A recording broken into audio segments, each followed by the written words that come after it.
Hey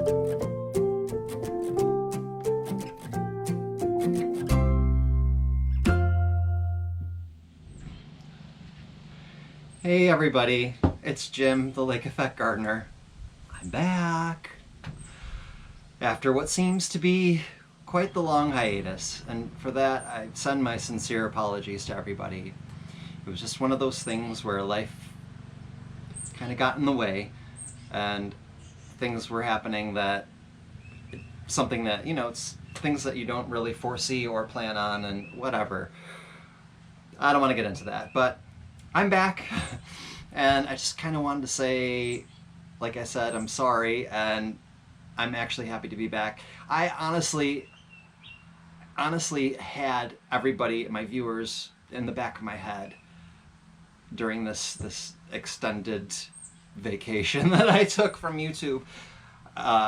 Just trying to figure out what I was going to do next, and always thinking about I need to get some new content out, and I want to show you guys what I'm doing and blah blah. So just to give you a little bit of a follow-up on how things kind of progressed when I got home from my vacation, I came home to a jungle, my garden, and well, it's not the jungle that people who grow their own food were really banking on. Before I left, I made sure that I gave everything a really good cleanup and a trim and a weed and a feed and everything that needed to be done, because I knew that I wouldn't be around to babysit or to coddle any of my plants. Thought I was in pretty good shape. So upon my return, I got home and took a little prance in the back. That was the first thing I did when I got home, actually. And I came home to a jungle of weeds. I've never seen anything like it. And you know what? Honestly, if I were in the market of growing weeds, like, I could easily have submitted my videos into Gardener's World or the like here in the States, because the weeds were just so bountiful and beautiful and green and lush, and I'm not talking about like weeds like, pick here and there. I'm talking about, I couldn't believe the weeds. I was beside myself. I said, how in the matter of a week did this happen? So of course my first thought was, oh, I'm so overwhelmed right now. I can't even. The grass got really tall, all the borders were nasty and weedy, and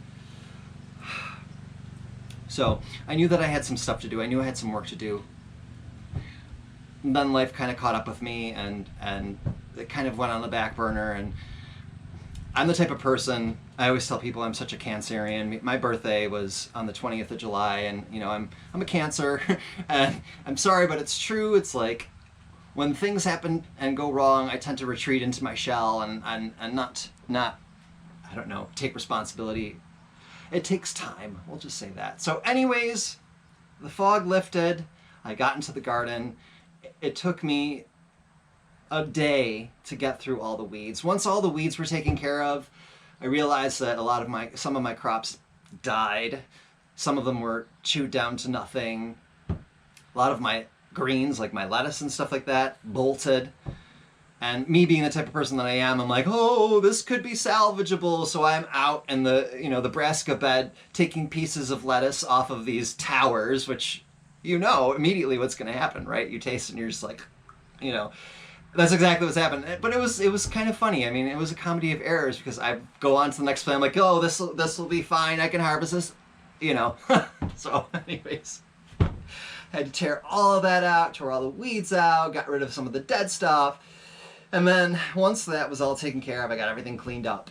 I had all of those plants that I had on my little seedling table, and I was like, you know what, I'm just going to throw these in all willy-nilly, where I took up all the stuff where, stuff wasn't growing, all the bare patches and things, put them in. So not everything was a complete disaster, guys. I'll just put it that way. But it just goes to show you, 1 week, that's all it takes. 1 week. 7 days of me not going out and coddling and taking care of and tying up and trimming and speaking sweet nothings. I almost feel like my garden resented me for leaving. never mind. So things are back to normal. I'm not going to say that because it does look very different now. But I thought this would be a good opportunity, instead of doing the video on cuttings, which I said that I was going to be doing, which I haven't gotten around to do, to just give you guys an August tour to see where things are and to show you that gardening is a full-time job. So that's what we're going to do today. It's stinking hot. It's almost 90 degrees, which is close to 40 degrees Celsius for all of my British friends. It's nasty, but I'm going to do it anyways. I've got the time. It is beautiful out. The sun is out and it's gorgeous, but it's just... And last but certainly not least, I'm going to take this opportunity to wish my parents, who have become mega fans of my channel, to wish them a happy anniversary. Today is their anniversary. They've been married for 57 years and they're still going strong, and I love them to death, and popped in today and, you know, brought some sweets and just hung out with them for a couple hours. So, all right, enough of my blathering. Let's head out to the garden. I'm going to show you how much things have changed. Okay, so we're exiting out of the garage. Here's the garden as it stands at the moment. I just want to give you an idea of exactly what these weeds were like when I first got them out of the ground, and I've kept these in here just to show you, and they're still thriving after they've been out of the ground. Okay, this is your crabgrass, okay, or as my British friends would call it, couch grass. It's evil grass is what it is. So I had about, I don't know, 5 of these bins, 6 of these bins, not including this one, filled. So you can only imagine what it was like. Purely awful. But my sweet peas look really, really happy, and I did come home to some blooms. We do have some blooms that are going on right now. Sorry about, this is the first time I'm doing a garden tour with the GoPro, oh, for crying out loud, the GoPro camera. So I'm just gonna find my bearings here. Here's the squash bed, or as I like to call it, the squashed bed. Okay, this was my butternut squash, my acorn squash, my patty pan, and it's done. It's just done. Okay.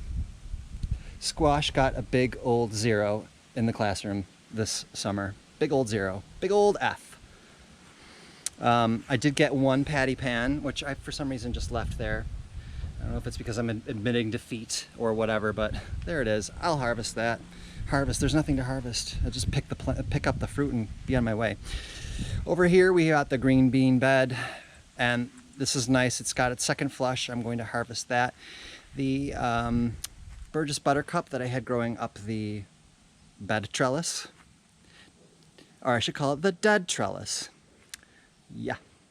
So there we have it. My morning glories are looking fabulous.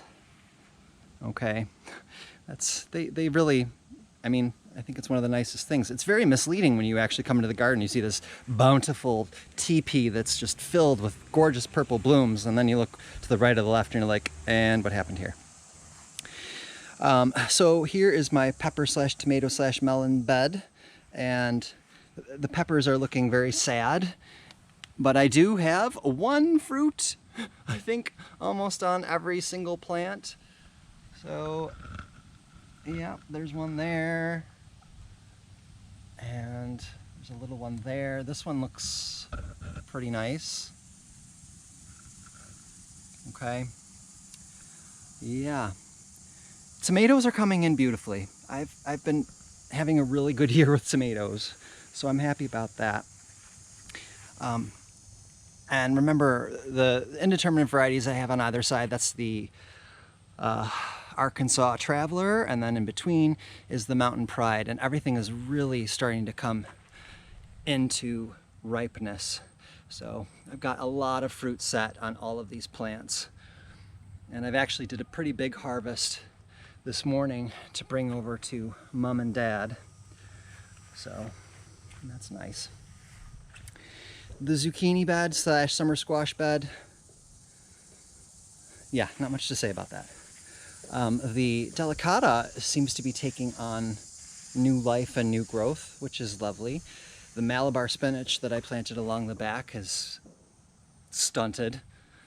Its growth is just stunted. I'm not sure why. I've given up wondering why, honestly. I do have one delicata that is currently growing. All right. And friends, that is a success. I just got one. I'll take it.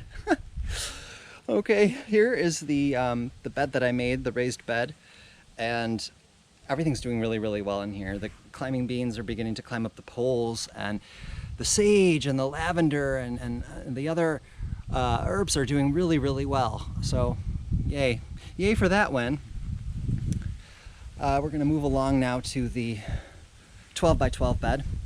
And my climbing beans, remember, this is the Blue Lake variety, are just amazing right now. They're amazing to me. Look at all these beautiful leaves and beautiful beans that are growing. So I gotta get in there and do a harvest so that I can get a second flush of flowers. The eggplant did put on some decent growth. It's looking a little yellow and sad, but I do have some fruit starting to, there we go, starting to appear, which is nice. I'm happy about that. The Swiss chard looks miserable, and so do those watermelons that I planted on either side. Beets have been beaten. The collards haven't really done much of anything. And then I had all the onions out. They weren't growing anymore. In fact, they had nothing green left on them. They were just kind of being stored in the ground, so I had them out. They're not terribly big. They didn't get big, but I'm still going to use them. But in its place, I planted a bunch of the sweetie tomatoes that I had left over. I had no takers, so I need to get those out of the pots. These were the cuttings. Got them out of the pots and planted them in, so I already have some fruit setting on it, which is perfect because they are my favorite. All right, I'm going to swing you over now to the sweet corn. Oh my goodness. Like I said, it's not all doom and gloom. I mean, this corn is incredible. I mean, the stalk is ridiculously tall. So I've been coming out here and making sure to shake them because they are wind pollinated. I want to make sure that all that lovely pollen goes down, and I think I have a few cobs that are starting to form. Okay, there's the little hair. That's a good telltale sign right there. I'm going to turn you around to the tomato bed, which is just as productive as the one that I showed you before, and there is just gorgeous, gorgeous fruit, and everything's just starting to turn. I'm going to have a lot of preserving that I'm going to have to do. I've been munching on these little sweeties. Look at those. Oh my goodness. Adorable. Long, gorgeous trusses. And the basil's doing well, and the carrots that are in between are starting to bulk up. Oh my goodness. Sorry. There we go.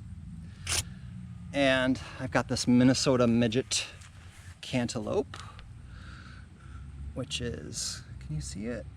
There it is. So I was excited to see that. So all my tomatoes are doing pretty well. I gotta get in here and I need to trim, and I need to trim back the lower leaves because they're dying, and tie some of them up.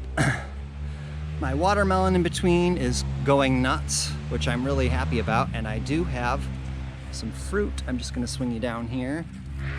Look at that. Little baby watermelon. So excited. Hope it comes to something. But yeah, lots and lots of green tomatoes, a few reds. I got to get in there and harvest those. I'm going to flip you around. Here's the cucumber bed, and I have some cucumbers on here. A lot of the pickling varieties and not so much of the eating varieties, but the variety, the Marketmore 76 that I planted is, I don't know, it probably has to do with the fact that the watering has been so I don't know what I've been doing wrong with the watering, but I think they need more water, honestly. But I need to tie those up.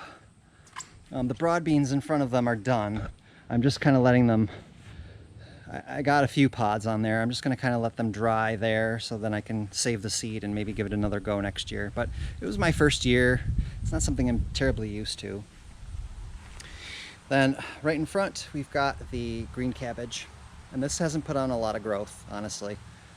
It's being ravaged right now by slugs, or I hope it isn't white fly or the cabbage whites, but I haven't seen any caterpillars. So then we've got the row of, which used to be the butter crunch lettuce. I had those out because they bolted, and I put in the rest of the porter variety of tomatoes. Those look very happy.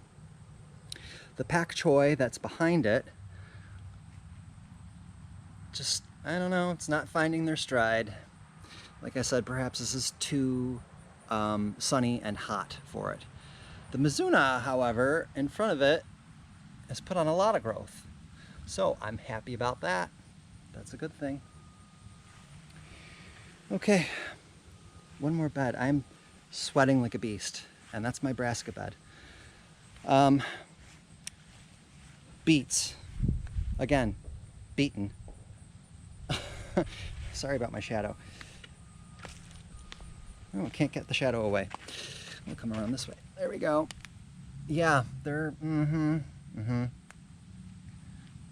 I'll be interested to see once the weather cools down if these decide to take off. This is cauliflower. It looks miserable. Oh my gosh, I'm so sorry about my shadow. This is ridiculous. I never film this time of day, so learning curve. My red cabbage has put on a lot of growth. So it's funny how the cauliflower and the red cabbage are right next to each other. The red cabbage is loving life, and the cauliflower is hating all of existence. And here's some more cauliflower. Again, not loving life very much. Broccoli, right next door. This is your standard green broccoli. Put on a little bit of growth, but just nothing's really happy this year. Nope, nope, nope. This is your, oh, for crying out loud. There we go. Oh, Brussels sprouts. Oh, teeny tiny. Swiss chard is doing pretty well. Happy about that. I think I just need to water more. I really do. This is the lacinato kale, and that's put on some growth. And then the sorrel is next to that. And I actually pulled 2 of those plants out. My friend and colleague at school was making a borscht, and she wanted to have fresh sorrel for it because the recipe called for it. So she came over and we were ready to harvest up some sorrel for her, and I was like, you know what? Why don't you just take a couple of plants? Let me dig them up, and then that way you can use them as a cut and come again. So I donated 2 of my 5 sorrels to her. And then over here, what was the lettuce bed,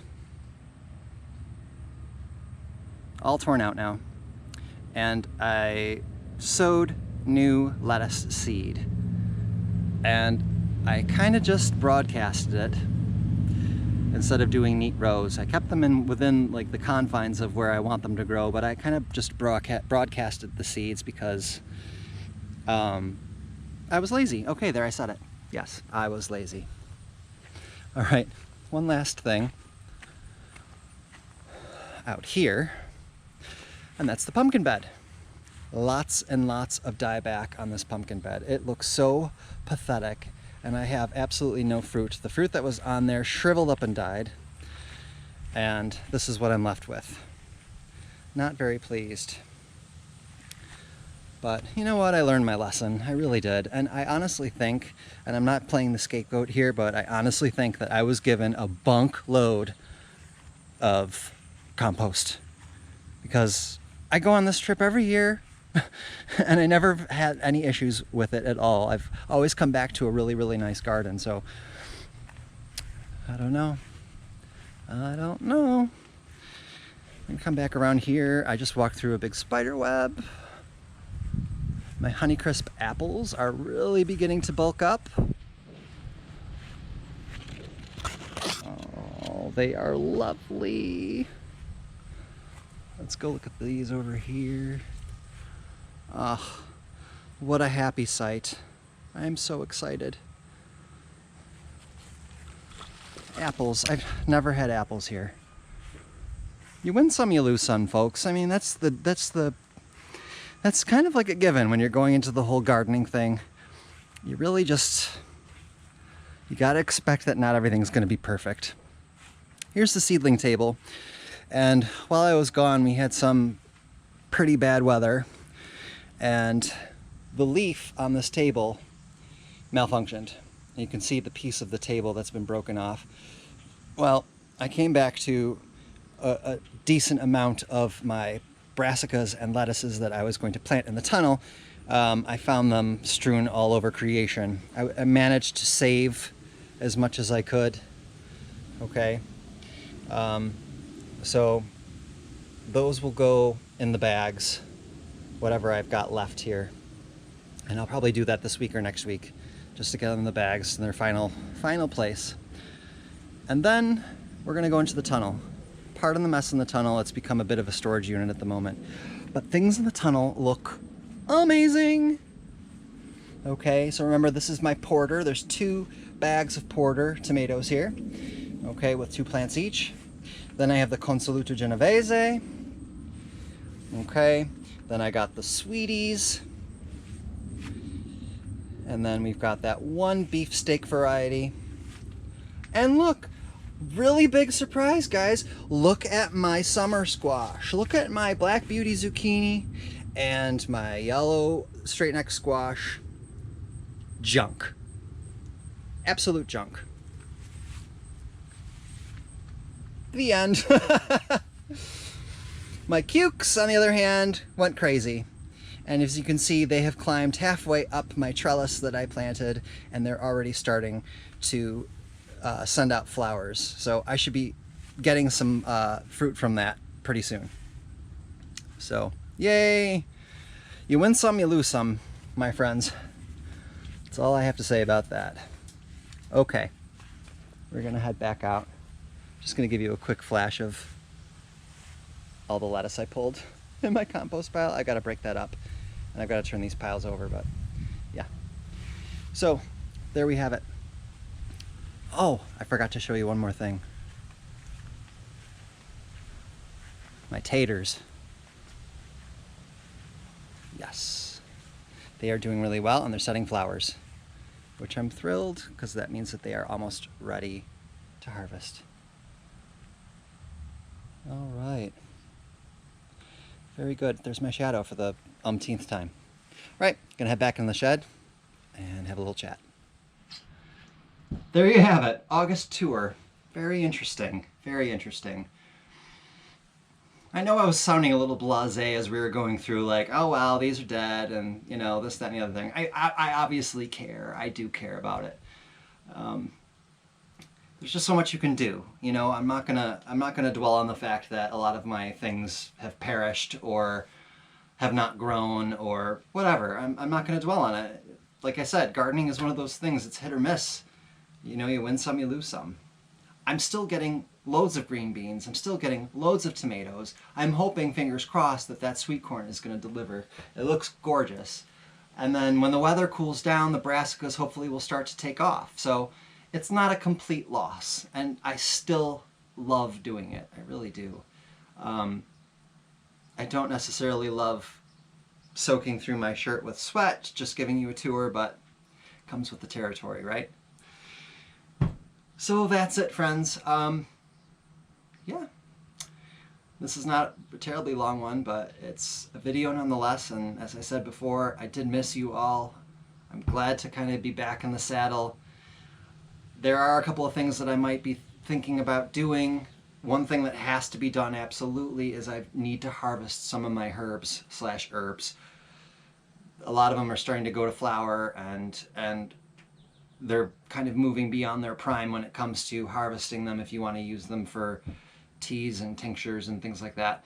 I will be also doing a harvest of basil because I need to start getting my pesto, my pesto game face on, because I love making pesto. It's a delectable, delicious thing to have over the winter months. So maybe I'll do a video of me making pesto in the kitchen, which I keep telling you I'm going to give you a tour of. I think that will be the reason why. So that's it for me, everybody. Thanks so much for tuning in. I've missed you all. I'm so happy to be back in the saddle, and I will be back soon. I'm not going to tell you when, but soon. And we'll see how things are going when I come back. So hope you're well, and I'll see you all very, very soon. Bye for now.